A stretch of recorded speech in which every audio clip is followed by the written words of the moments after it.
Good day. Welcome to Fairfield County Talk Radio. FairfieldCountyTalkRadio.com. Produced by Sharc Creative.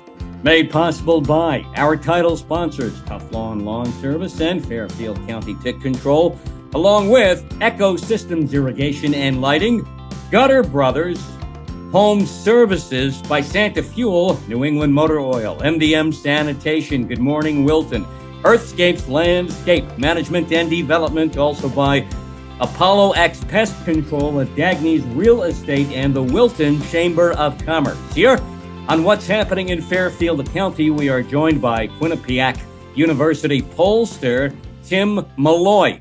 Tim, President Biden's federal student loan forgiveness program, one of the topics you covered in your latest Quinnipiac poll. How do Americans feel about this?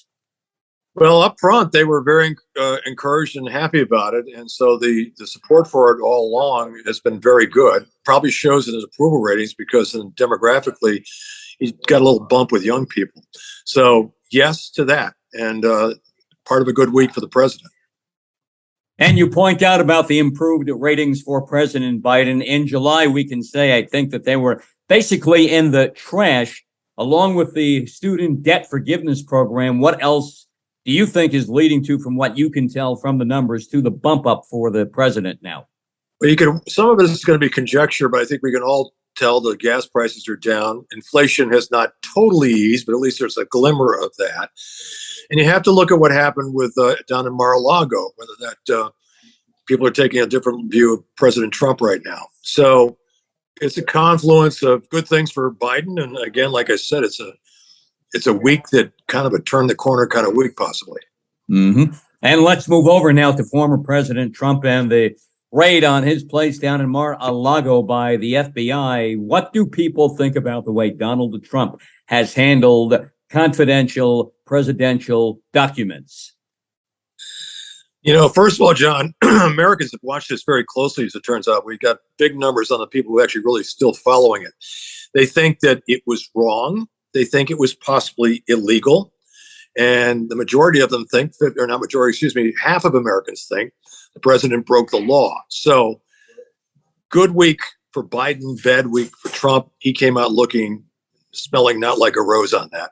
Mm-hmm. How does this translate about whether or not people think Donald Trump should be criminally prosecuted? These numbers here about the FBI raid and what the FBI raid was about, and what we've heard from the FBI and through some leaks about what may have been found in those boxes at Mar-a-Lago. Let me just break it down. I don't usually throw a lot of numbers at you, but Democrats, 86% versus 5% think he should be prosecuted. Independents, 52%, 39% think he should be prosecuted. Usually independents, he doesn't do that badly with them. Of course, Republicans, 83-9. So it's an ugly number for the president. And I think, the revelations come out more and more every day about what this was and may be. And when half of the country thinks the former president should be prosecuted, that's a really significant headline. What does this mean for his presidential prospects if he decides to run again in 2024? You're a journalist and a good one. Your bet is as good as mine. DeSantis is probably the front runner if it's not Trump. It certainly can't help. The question is, will the government really indict him? Will he ever face prison time? There's a lot of arguments that that's never going to happen, but it certainly does not help him. And I think maybe we've seen that again, as I said before, maybe in the Biden numbers got a boost because of all that. Do you think the Biden administration kind of took some of the heat, some of the pressure off of what's going on, what's going wrong with the country right now by performing this raid? Maybe there's no real intention to indict Donald Trump, but at least for now, we talk Trump all the time, and this gets our minds off inflation, off the gas prices problem, the baby formula shortages, etc. Well, it's not my job to do tactics or on this, but everything is political. Although my sense of this, and I do a lot of reading about it as you do too, this was inevitable because there was a good deal of stonewalling, as it turns out, some mistruths told about what was there and what was not there and what had been revealed and handed over. So I guess the bottom line of the question is I don't really know, but the timing clearly, looking at today's numbers, we're good for Biden for this to all be happening right now before the midterms. Tim Malloy, Quinnipiac University pollster here on Fairfield County Talk Radio. I'm John Marino. What's happening in Fairfield County? Tim, the numbers that Quinnipiac has put together now about the upcoming midterm elections, 2 months away, these elections are. And let's kind of roll this together with the fact that your numbers seem to indicate that registered voters, by a slight margin, slight edge, registered voters now seem to prefer that Democrats remain in control of both the House and the Senate. They do, but as you know, with a margin of error, that's a tie. So, you know what it does, John? It speaks once again to how completely divided the country is, and when it's almost a dead heat between Republicans and Democrats. And significantly, I'm betting you might ask this anyway. We asked, should Biden run again? Should Trump run again? And both got horrendous numbers in the low 30s for yes, run again. So almost equal numbers, neither of which were good. So, we're just seeing the same schism we've seen for years here. And I think that's what we're looking at. That begs the question, if not Biden, if not Trump. And I think a lot of people do want to see that head-to-head matchup again. In what direction do we go? Do we just say Ron DeSantis against the yet-to-be-determined candidate for the Democrats, maybe a Pete Buttigieg? Not so sure about Buttigieg. The Gavin Newsom's out there. Republican side, Pence is not entirely going away. He's floating trial balloons. Nikki Haley. There's a lot of names, and maybe it'll be somebody we don't know. I mean, let's assume President Biden decides not to run, and I have no idea whether he will or not. How deep is the Democratic field? How deep is the Republican field? I don't know if I remember your question, John, but the fact is we don't know where this thing's going. You got two people, one president, one former president that most people don't want to have run. So it's a big toss-up. And 2024 is coming upon us. I guess like a speeding locomotive right now, even though it's only 2 years away. As we look 2 years down the road, what do you see? What do your numbers show? What do people see happening between now and then? Well, I think the big issues right now are immigration and abortion, and those will be the volatile, pivotal issues. So I think, that'll weigh one way or another for either party. If the question is, what do we see coming down the road? I think we see a possible close midterm, and then do we find out whether Biden's going to run again? Not sure.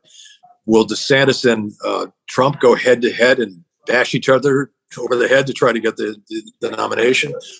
It's going to be rock and roll time. It's a crazy, divided, cynical period in America. I wish it wasn't, but I don't see this becoming a love fest anytime soon.